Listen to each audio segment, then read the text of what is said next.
February 27th, 2020. Joe here at Simple Life Show, where the simplest answers are usually the best. Don't forget to subscribe if you have not already done so. That does help to keep the rational voices in front where they belong. Now, if you've been listening to me for any kind of period of time, you'll know that I'm a centrist.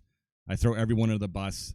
I don't subscribe to either a left or right paradigm. I try to think above that. I think everyone should. We're going to be talking about this new video called The Man in Such a Way from Taylor Swift, just dropped today in anniversary of the upholding of the 19th Amendment, which was about women's voting rights. First, we need to look at the Dow Jones Industrial Average. I'm going to go ahead and just update that here. We are down 500 points. We were down 800, I think 900 points just 30 minutes ago. The Dow is, in the stock market's really plunging, and it has been doing so over the last few days. Trump was out yesterday talking about the coronavirus and trying to calm everyone down. Of course, he was, really upset that this was affecting the stock market and was placing the blame on the media and how they were supposedly hyping up the coronavirus. I don't think this is correct. They're simply just reporting the news that's coming out of mainland China and all of the issues they were having. Of course, the stock market is collapsing because of all of the lost productivity over in China and other countries that we do business with. It's pretty simple. I think as far as the coronavirus, assigning pins to this, I'm not exactly sure. I found out about that today. I think that he needs to leave it in the hands of qualified individuals with the CDC and the World Health Organization. But that's just me. That's just me with my centrist views.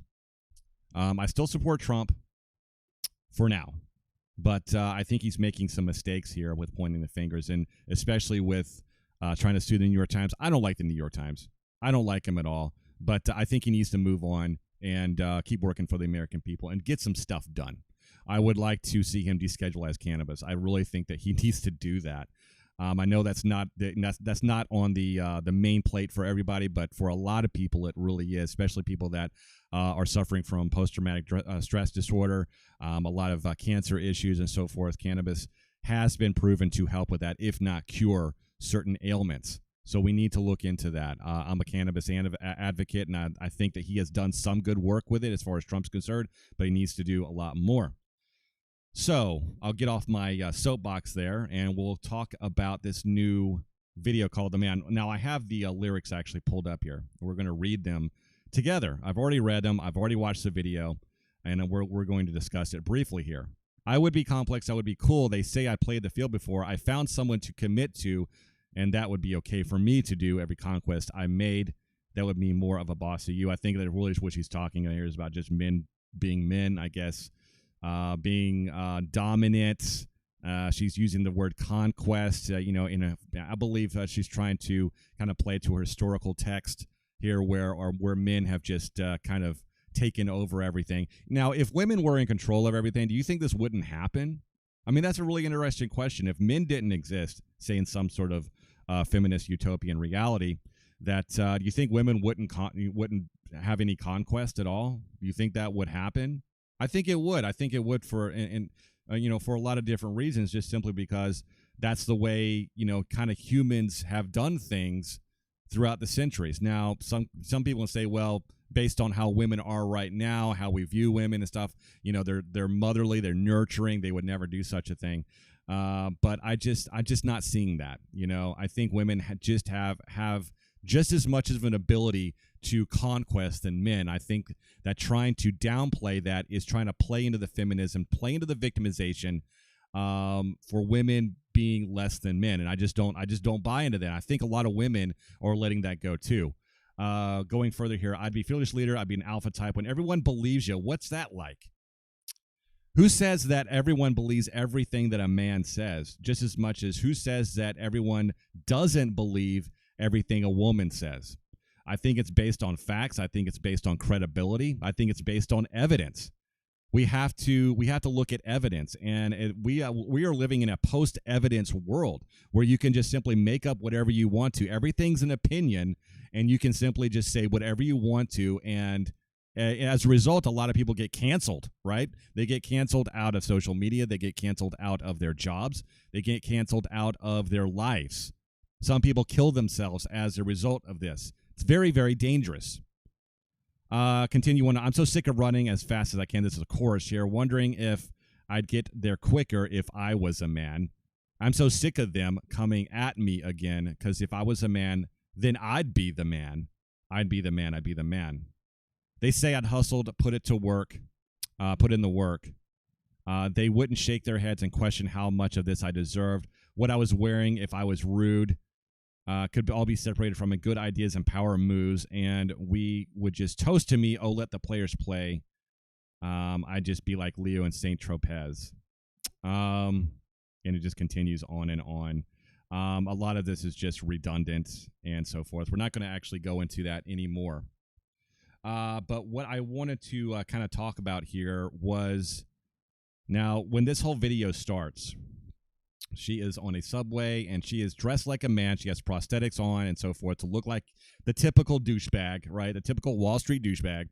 And she is kind of man-spreading here on this subway, reading a newspaper about, how great men are and how horrible women are. On the surface, we have to look at this. This is coming from Taylor Swift. She is on par with Michael Jackson as far as being the queen of pop. We can say that Michael Jackson, the king of pop, or reigning king of pop, but we also can say that Taylor Swift is the queen of pop. There's a lot, but I'd say she's up there, if not the queen of pop. How much is Taylor Swift raking in? Millions and millions of dollars. I don't have the exact figures up because I really don't care how much she's making, but she's doing okay for herself. She's probably one of the top paid musicians out there. We all know that, and she is a man hater if there ever was one. I'm not saying that she can't be a feminist, but at the heart of it, I don't think that she is a feminist. I think that she is just playing into this because it's popular. Because it's popular for people to feel victimized, and it's very popular for women to feel victimized. What we should be doing is that we should be lifting women up and saying, you know what, you can do whatever you want to do. You are just as good as anyone else. But this constant saying that men are terrible, men are out to get you, the reason why you can't make it is because some man's keeping you down. That is not the case anymore. This is 2020. There's plenty of different statistics out there I could show you and look up if I had them up. But the fact of the matter is that women are out earning men in a lot of very big urban areas like New York, especially coming straight out of college. This is not the case anymore, where men are just dominating over women. Women are quickly becoming the heads of a lot of these companies, the CEOs and so forth. They have their hands in the pot, in other words. And I'm not exactly sure what Taylor Swift is really what she is trying to convey here, what she wants, but I think it's very nefarious. We see here in another clip where Taylor Swift, playing the man, is reading a newspaper. You see here there are different articles. Obviously, this is called The Oner, if you can actually see that. A lot of different advertisements for men with real thirst. It's all about men. It's all about how, I guess what she's trying to say is that the entertainment or the news industry or all that kind of stuff is just specifically geared towards men. I don't believe that. I think it's changed a lot over the last few decades. And this type of victimization does not play very well, and it's not going to end very well for anyone. Because when people claim that victim mentality, they constantly want to look to others to make up for their shortcomings. And I'm not saying that women are short or have shortcomings. I'm saying that people do.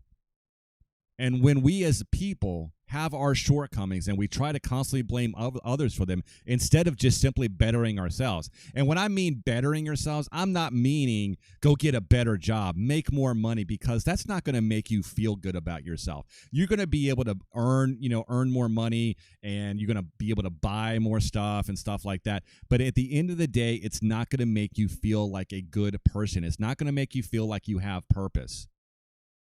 I told someone a while ago that, we are human beings, and being is a state of mind, is living in the present, to smell the roses. In other words, we live in a society that is so complicit with our early demise as humans, not only as a society and as a culture, but also individually.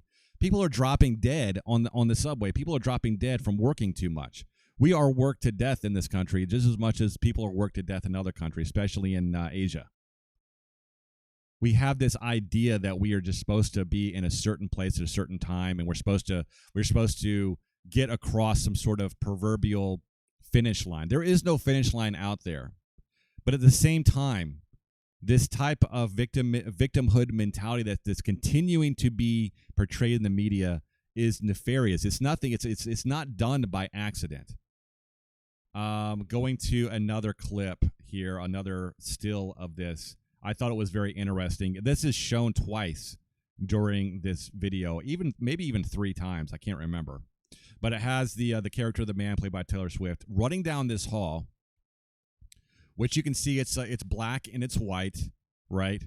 Symbolism of the Illuminati, symbolism of Luciferianism, symbolism of Masonry and Freemason. But we also see the hands that are coming out in rainbows, right? Symbolizing all of the colors of the rainbow. Now, some people might not think that this is kind of a big deal. Some people can say, well, this is kind of a thing for the LGBT community and stuff like that. I think it goes a little bit further. Anytime there is anything to do with rainbows, when it's used specifically and directly inside of entertainment, we have to see that as kind of a symbolism. Everything is symbolism. Everything in these videos, everything in entertainment is symbolism because they're trying to convey a meaning to you. They are trying to tell you something without using words. That is the whole point of television. That's the whole point of the moving picture, is to convey something without words. So this entire thing, let me go back to the lyrics here. This is a book called The Hidden Dangers of the Rainbow. If you haven't read this, it came out in 1983, I believe, and it was from C. Cumby, Constance Cumby, excuse me. And this came out in 1983. Of course, this was written a long time before that. I believe in the 20s. Yeah, no, it came out in the 80s. Thinking about something else. But in this book, she is talking about how the rainbow and the illumination, as far as the Luciferian type of divination goes, how man is supposed to ascend into a higher realm of consciousness. It's the same thing that Hitler did before he came to power. Hitler was very much involved in the occult, very, very much involved in divination, in speaking with demons, speaking with Lucifer. Some can say that other presidents of ours were also involved at that time with that type of stuff, which could explain a lot of the experiments that were going on at the time, not only here in the United States, but also in Nazi Germany. But we're not going to really go down that rabbit hole as much, as I want to just kind of simply point out that these things happen, and they are placed in these videos. They're placed in entertainment for a very specific reason. They want to understand that they are trying to convey a very specific message about what their goals and their plans are for this world. And if you don't believe me, there was this woman called Alice Bailey. She wrote this book called The Plan in the 20s. And this is what really inspired Adolf Hitler to do what he did against the Jews. But what's more interesting, of course, is that in this plan, there are basically 10 types or 10 goals of this plan. First is to take God and prayer out of the education system. We have already seen that. You need to change the curriculum to ensure that Christians are freed from the bondage of Christian culture. Why? Because children go to the school to be equipped to face life. They see religion. You see, religion has always been the foothold of a lot of different societies. But this new world order, which is not so much a world order, it's this new divination. It's a new awakening of man. Where man wants to become more like God. And the only way that we can do that is to shed all of this religion off of us. so we can ascend, right? We can ascend over that rainbow, and we can commune with Lucifer. We can become gods and all that sort of stuff. I mean, it was written in Genesis before, and we're actually seeing it again now. Second is reduce parental authority over children. We know that Hitler was all about teaching the children and making sure that they had another type of army in the children. And we see this. We've been seeing this over the past decade or more, decades actually, where the children have been systematically removed from the parents, not so much physically removed, but mentally removed from the guidance of their parents. The third is to destroy the Judeo-Christian family structure. That's done. We're just going to go through these. If sex is free, then make abortion legal and make it easy. This was written back in the 20s, people. Make divorce easy and legal. Free people from the concept of marriage for life. Make homosexual an alternative lifestyle. Debase art, make it run mad. We see all of this stuff today. Use media and promote and change the mindset. Ninth is create an interfaith movement. We have seen this. We have all got to come together, right? Christians, Jews, Muslims, everybody. We have to come together, and we just have to have one religion. And it's happening today. It's happening. And it all points back to this whole rainbow, right? It keeps coming up because the rainbow symbolizes light. It's refracted light, but the light, of course, is the light of Lucifer, right? And how everything, all the different spectrums of color, from purple all the way to red. Of course, purple symbolizing man, and of course, we go further up to more of a divination towards the gods, right? Because if a rainbow is actually really a circle, it's not so much as a semicircle. It's actually a circle, but we only see it as a semicircle. But when we look at it upside down, then of course we see man at the bottom, and our job as humans is to climb that ladder or go through the different spectrums, or the chakras, in other words, with the Hindu religion, all the way up to the top, where we can have divination with the gods.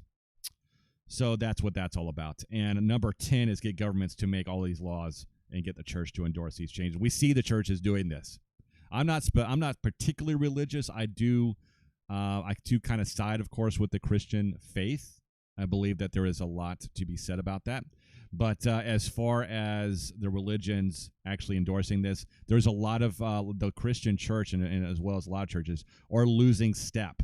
They are becoming cowards, and they are just kind of letting the rope go, and they're just kind of letting everything go. They're just pretty much letting everything fly inside of their own doctrines on what they believe in the gospel and so forth. And I think that is very, very unfortunate for this society, because our society is grounded in the Christian faith. Believe it or not, it is.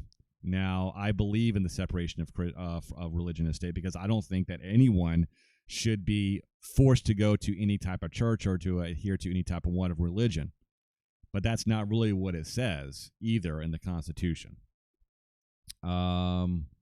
So Alice Bailey wrote the plan. She is also the founder of the Lucis Trust. If you have not, I'm sure that's probably familiar for a lot of people, the Lucis Trust. She actually founded that in the 30s, I believe. And that was shortly, of course, before Hitler took power. And if you really want to know what caused Hitler to do what he did, as far as not so much when he first started and trying to revive the economy of Germany, but as far as the plan, the world domination, his whole idea of the hierarchy of man, where at the top the Aryan race was the top. So that's what Hitler did believe, and it really came a lot from this plan from Alice Bailey. So I would highly recommend doing some more reading on Alice Bailey if you want to have an really understanding. Also, The Hidden Dangers of the Rainbow by Constance Cumby, highly recommended as well.